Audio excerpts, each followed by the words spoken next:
It's January the 8th, 2023. Straighten you up there. And my December video is a little bit late this year. That's because the end of December had an unexpected event that has thrown me for a loop.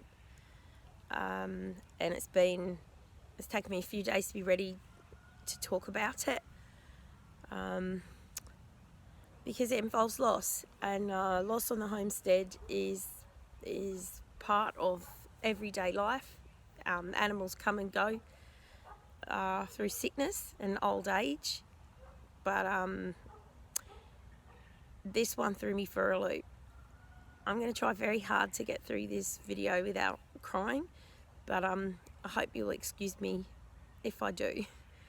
And I'm hoping that in talking about this, it might save somebody the heartache we've just gone through. So on December 30th, when I came out to feed my sheep, I found them all down on the ground convulsing. All my ewes, not my rams. My ram and my wether were in a different paddock, but my ewes were down and convulsing. When a sheep's down, you need to get it up as soon as possible. The longer it's down, the less chance you have of getting it back up and moving again. We managed to get them through into the next paddock, but they all collapsed again. So stood them up again,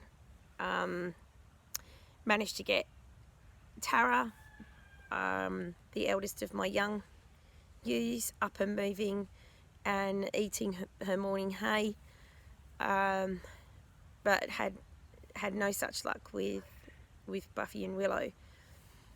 I should probably start the story at the beginning.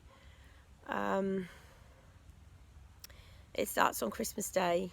I don't take many days off from the homestead, but catching up with my dad Christmas Day, and so we did the normal morning routine, but we went over there for lunch, and we'd arranged for our neighbours to feed the animals at dinner time.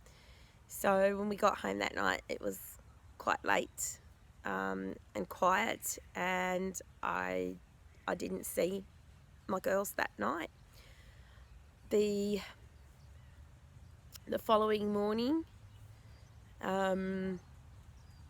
we did the animals as normal. We went for lunch to Jamie's sister's house, and we were home to do the evening feeds. When we got home, I noticed my big ewe, my main ewe, Buffy. She didn't look great. She looked depressed. I know that sounds silly, but that is exactly how she looked. She was kind of hunched, and her eyes were kind of wide. She's normally really happy to see me and chill. She comes for cuddles, but it wasn't like that. And I put it down to perhaps the routine being changed. Animals don't like their routine changed. They like the same people to feed them at the same time, and everything to stay the same.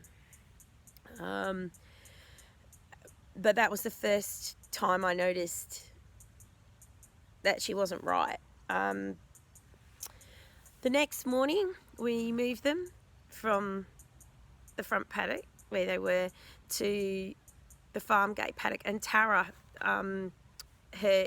Buffy's eldest daughter, my eldest of the young ewes, collapsed. She collapsed 3 times on the walk over to that paddock. We got her back up on her feet. It was full moon, and it was sort of semi-dark, and I thought perhaps, maybe she had like pins and needles or something for lying down in a weird position at night. But I still came in and had a look at what could cause that. And I kept an eye on them during the day. They were all acting normal. They were chewing their cud. So yeah, just kept an eye and just kept it in the back of my mind that things weren't quite right. The next day is when it started to go pear-shaped. I've been supplement feeding the sheep. We've been really dry here. We've had 17 weeks without green feed here at the Nook.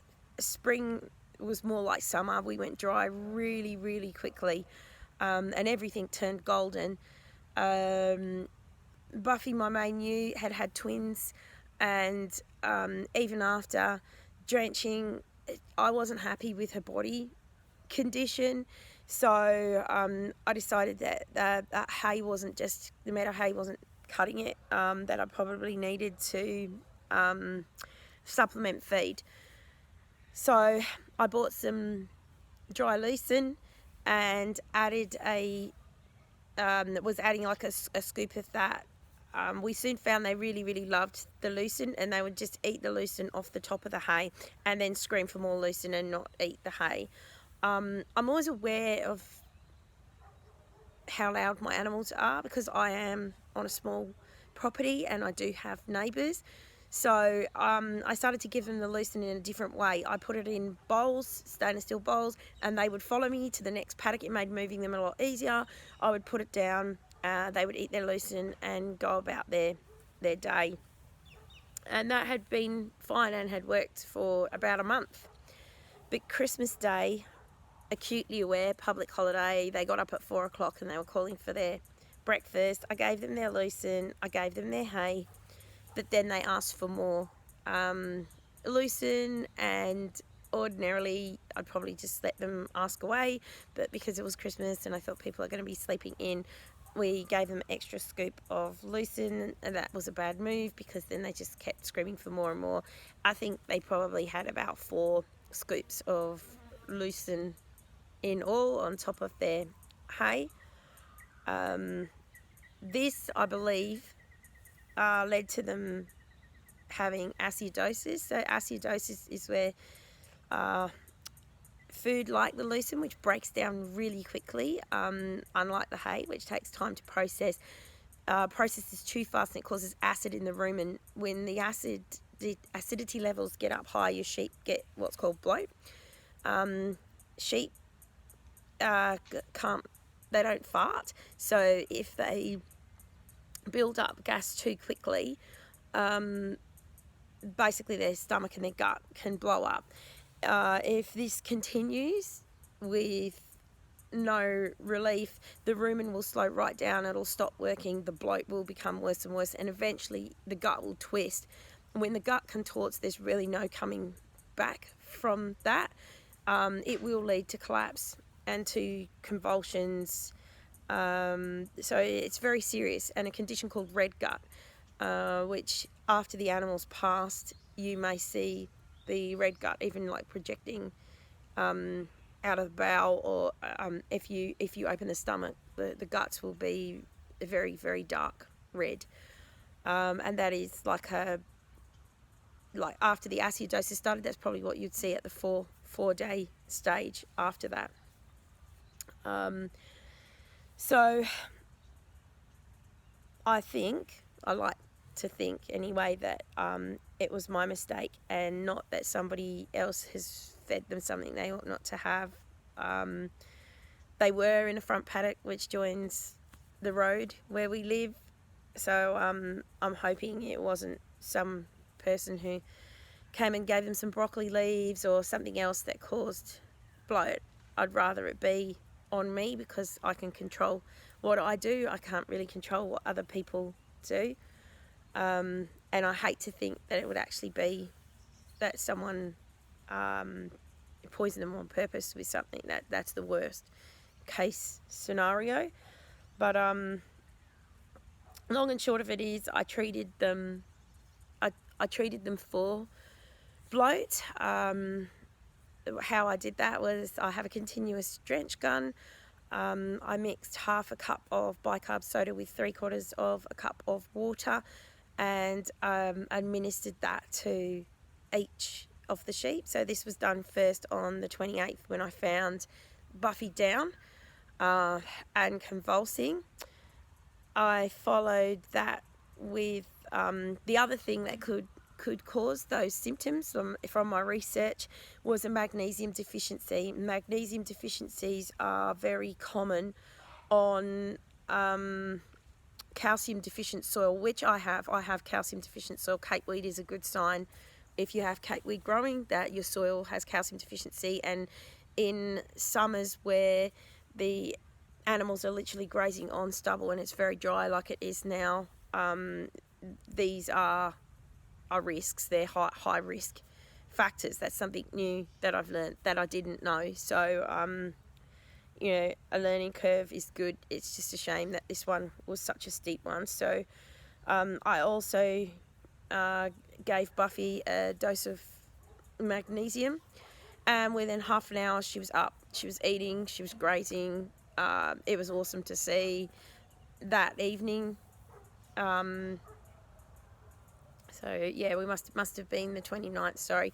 That evening Buffy was normal. She was just herself. She came up, she said hello, she came for cuddles, and everything was hunky-dory.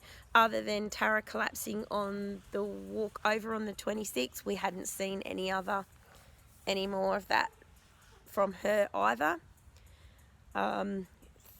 Things really took a turn for the worst on, it would have been the night of the 29th. When I came out the morning of the 30th, all 3 of my sheep were down and convulsing, as I said. And we pushed them through to the next paddock. We got them back up on their feet, and in there I gave them their morning lucerne, which now I know probably compounded. It was probably like the final straw. Would have shut down any gut movement they had left with that feed. I know now that if you are going to feed something like the lucerne, it's fine to do, but you should do it probably in the middle of the day or mid-morning after they've got a belly full of hay and they've been moving around.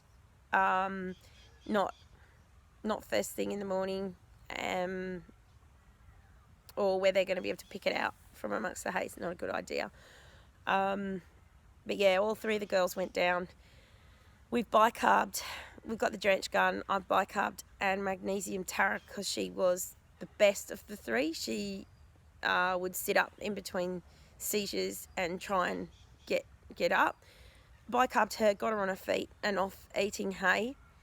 And I'm pleased to say I still have Tara. 8 days later, she survived. She was the only one who survived.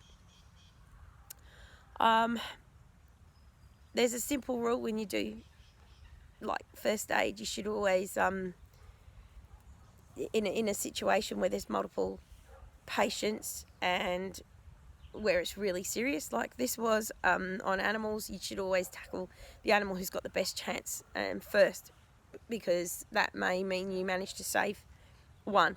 So and that's probably why Tara's still alive. I targeted Willow next. Willow was probably the worst case, as in she was having seizure after seizure after seizure, but she was a young animal. She was only a year old. She was Tara's twin. So I bicarbed and magnesiumed her next, but she never really recovered. She just had seizure after seizure, and within an hour her heart had stopped and she was gone. We went to, after we'd administered drench and magnesium and propped Willow up on a fence, we went to Buffy and did the same for her. Buffy was trying really hard to hold her head up and to stay up, but unlike the day before, we could not get her back up on her feet. I should mention at this stage, we called the vet first thing in the morning as soon as we saw them all down, but being Christmas time, the vets were on skeletal cruise and basically told us that they couldn't get out till 2 o'clock in the afternoon was going to be the earliest they could come out. This this is not an uncommon thing that I found here in Western Australia. I think there are very few farm and like vets who will actually deal with or farm animals. A lot of them will tell you, no, we just do small animals, or we just do horses. It's something that I've found, and when you do see them, they don't have a lot of experience, and I think they're like treating those animals, and I think the reason for that is probably that farmers who run large scale operations, when they have animals that are down like this, they deal with them themselves. They probably cull them from the herd, so it's only really small hobby farmers and people like myself who call the vet for animals like that. And over time, you get, when you can't get a vet, or when they can't come for hours and hours, you learn to treat these things by yourself, because otherwise you'll lose your animal. And then when the vets come, they seem to know less than you do, and I think it's kind of a bit of a vicious circle. So having a good knowledge of your animals and basic diseases is pretty important, and how to treat these. So second choice for me was to call a farmer friend who runs quite a decent herd of merino sheep, and he was kind enough to come over and have a look at the sheep. He'd never seen it before. He checked my feed. I told him what I'd done. He didn't think that it was likely that what I'd done had led to what was going on. He thought it was much more likely that the sheep had been poisoned by something. But he confirmed that the bicarb treatment is exactly what he would have done and gone to with his sheep. And those things made me feel, a bit better. Just having that support meant the world too. It was really, really good.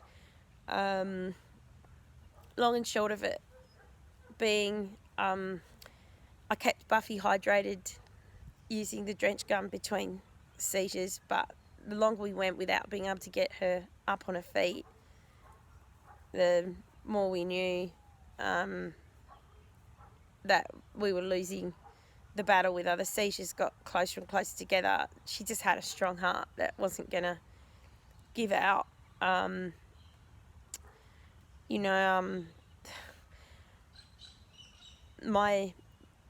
farmer friends suggested it might be kinder for them to put her out of her misery than to wait the hours for the vet to come. And we'd already been going for 6.5 hours at this stage. I'd been sitting in the dirt, keeping her propped up and holding her head. And when you love an animal, you don't want them to suffer. And I loved Buffy. Who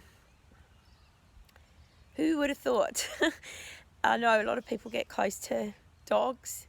I always thought, my closest animal would be a dog. I've had 2 beautiful dogs. They both chose my husband to be their special friend, but Buffy chose me. Buffy was the farm ewe. When she came, she wouldn't come within 30 metres. She was used to a regular farm treatment, but I think she had been sold because she had mastitis. She came with a twin lamb. The other twin had been taken by a fox, and I think that lamb had only fed off one teat, and I don't think the farmer had wanted to deal with mastitis, so he'd moved her on. She was an awesome sheep. She had great lines. She was an awesome shedder. Beautiful mum. And prone to having twins. All of her deliveries here at the Nook were twins bar one. Yeah, she was incredible. But once again, I couldn't get a vet for almost 2 days. But myself, having had children, I knew how to deal with mastitis. Basically every 4 hours I stripped her udder through the night. I put warm flannels on her, and I carried on doing that until the vet came. It was hard work. There were lots of lumps and it was painful, and I had to get someone to hold her, and I was very tired. But when the vet did come and administer antibiotics, she told me I'd saved her life, that if I hadn't done that, she would have died.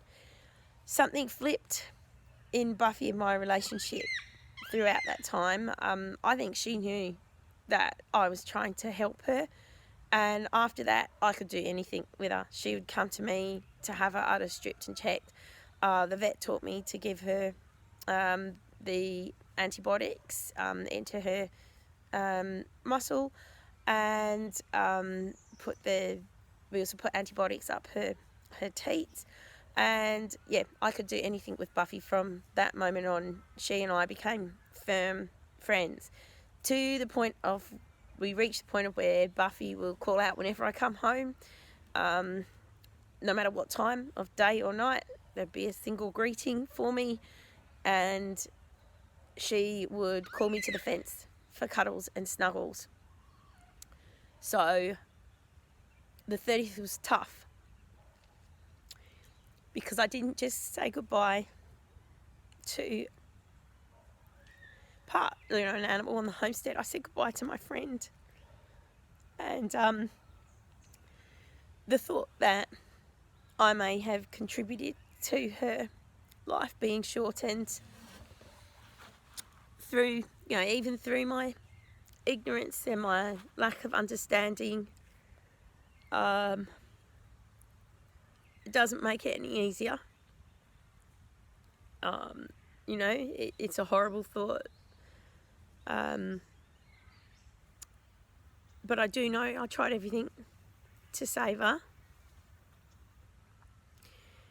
And it's going to take me a while to, the Nook doesn't feel the same without her.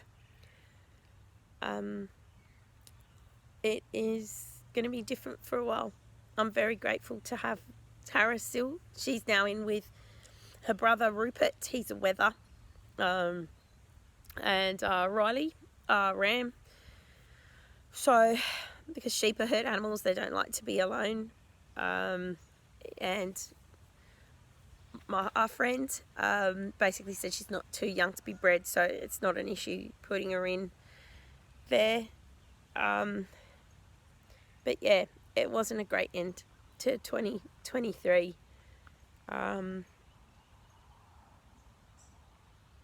But I needed to share it with you, and sometimes it's hard. Homestead is a roller coaster.